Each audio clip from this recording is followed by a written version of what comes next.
नमस्कार, कोडवर्ड संवाद में आपका स्वागत है। हम लोगों की आवाज रमेश पटेल। काकरोच जनता पार्टी राजनीतिक पार्टी नहीं बनेगी। लोकसभा में विपक्ष नेता राहुल गांधी का छात्र युवाओं के साथ संवाददाता सम्मेलन। छात्रों की गूंज कार्यक्रम का देहरादून की तरह प्रयागराज में भी अनुमति रद्द।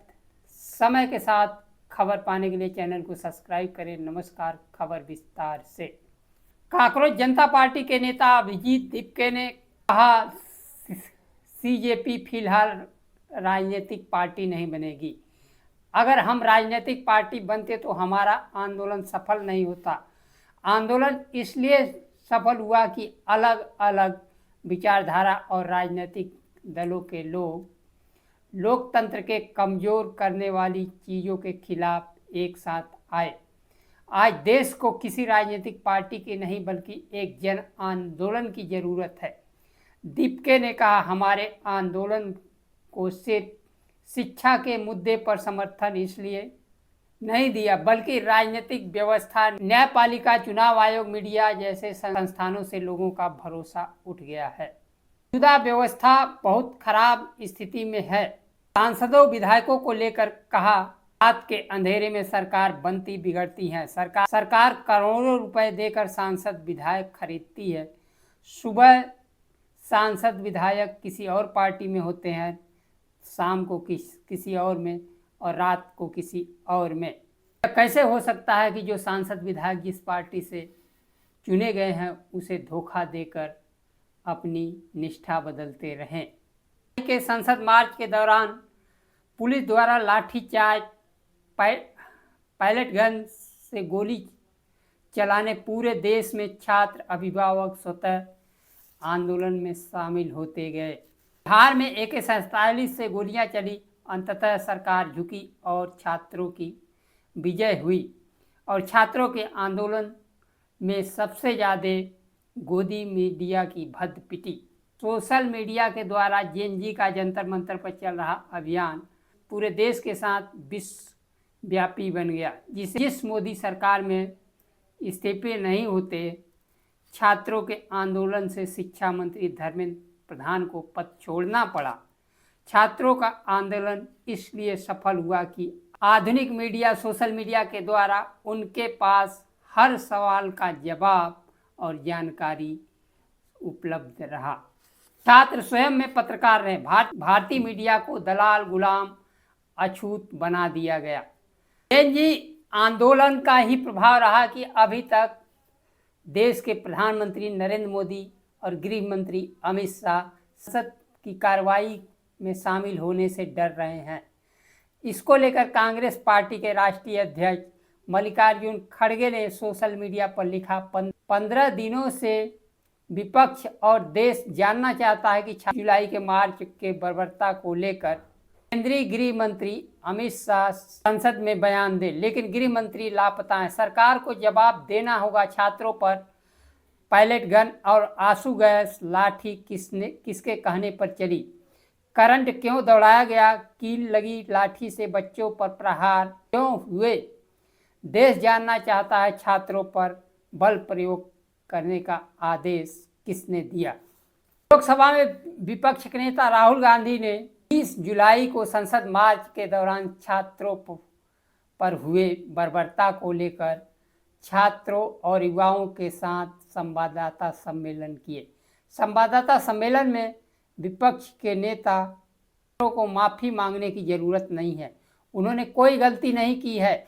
युवा शिक्षा व्यवस्था, संविधान और देश के भविष्य के लिए आवाज़ उठा रहे हैं। युवाओं की आवाज़ दबाने के बजाय उनकी समस्याओं का समाधान किया जाना चाहिए। संवाददाता सम्मेलन में छात्रों युवाओं ने 20 जुलाई को संसद मार्च के दौरान हुए पुलिस कार्रवाई, पुलिस की बर्बरता और सोशल मीडिया पर अभद्र टिप्पणियों की बात बताई। रिया अहीर ने आरोप लगाया कि मेरे बारे में गंदी बातें लिखी जा रही हैं। 140 रुपये में अपना बॉडी बेच रही है। 27 जुलाई को शिकायत दर्ज कराई, लेकिन अभी तक मुझे FIR की कॉपी नहीं मिली। तो बेटियों को पढ़ने दे रहे हैं, न बेटियों को बचाने दे रहे हैं। टोप्यो ने कहा कि मैं पैलेट गन से घायल हुई हूँ। जब जब अधिकारों के लिए खड़ा होना होगा, हम खड़ा होंगे, डरेंगे नहीं। फरहानाज ने आरोप लगाया कि 20 जुलाई के प्रदर्शन में बुरी तरह पुलिस द्वारा पीटा गया। मेरे नाम को मुस्लिम पहचान समझकर टिप्पणियां की गई। मुस्लिम होने और उनके हक का प्रदर्शन करने से हम देशद्रोही हो जाते हैं। नियम है कि थाई के ऊपर नहीं मार सकते, लेकिन मेरे नितंब पर मारा गया। कई युवाओं के हाथ पैर तोड़ दिए गए। अब सोशल मीडिया पर हमें गालियां दी जा रही है। पुलिस अधिकारी महिलाओं को क्यों पीट रहे थे? लोकसभा में विपक्ष के नेता, सरकार जो कह रही थी कि हमने पैलेट गन का इस्तेमाल नहीं किया, उन्होंने पैलेट गन से घायल छात्र युवाओं को संवाददाता सम्मेलन में खड़ा कर दिया। के गृह मंत्री अमित शाह, दिल्ली के पुलिस आती है, वह जवाब देने से भागते फिर रहे हैं।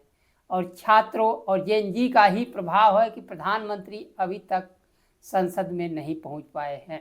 पेपर लीक को लेकर भी पास हो चुका है लोकसभा राज्यसभा में, लेकिन बिल कितना प्रभावी होगा चरित्र लोकसभा में ही दिख रहा है। पास होने के दौरान ही दिख रहा है, जिसमें प्रधानमंत्री, गृह मंत्री बिल पास होने के समय संसद में उपस्थित नहीं रहे। यह वही एक तरह से बात हुई, चोर को कहो चोरी करो और हम कानून लेकर आते हैं। प्रधानमंत्री, गृह मंत्री जब बिल के समर्थन में वोटिंग में नहीं उपलब्ध हैं, मत देने में, पास करने में उपलब्ध नहीं है, तो इसका पालन कितना करेंगे? इसी के लिए एक और झटका सरकार ने दे दिया है। राहुल गांधी की छात्रों की गूंज कार्यक्रम प्रयागराज में 8 अगस्त को होने वाली थी, जिसे केपी ट्रस्ट की ओर से 51,000 रुपये की फीस लेने के बाद अचानक परमिशन रद्द कर दी गई है। इससे पहले देहरादून में भी फीस लेने के बाद परमिशन निरस्त की गई थी। कार्यक्रम स्थल बदला गया था। प्रदेश कांग्रेस के अध्यक्ष अजय राय ने कहा कि राहुल गांधी के कार्यक्रम से भारतीय जनता पार्टी की सरकार डर रही है और विपक्ष के नेता राहुल गांधी प्रयागराज आएंगे, जरूरत पड़ी तो उनकी सभा सड़क पर होगी। केंद्र की मोदी सरकार और राज्य की योगी सरकार के दबाव में कार्यक्रम की अनुमति निरस्त की गई है। देश का जेएनजी सड़क पर है। ऐसे में केंद्र सरकार और राज्य सरकार जेएनजी के आंदोलनों को कुचलने और उनकी अपनी आवाज़ उठाने को खत्म कर देना चाहते हैं। अभी संशय बना हुआ है कि राहुल गांधी का प्रयागराज में कार्यक्रम होगा या नहीं, लेकिन आज के दौर में छात्र जेएनजी के उभार से केंद्र सरकार के दबाव में कार्यक्रम खत्म किया जा सकता है। यह क्रिया में जेएनजी सड़क पर उतर रहा है। आज जेएनजी के साथ खड़ा होना पड़ेगा और कार्यक्रम की अनुमति भी होगी। और लोकसभा में विपक्ष के नेता राहुल गांधी की छात्रों की गूंज कार्यक्रम एक बार फिर इलाहाबाद में सफल होगी। आज के लिए बस इतना ही। नमस्कार। जय संविधान।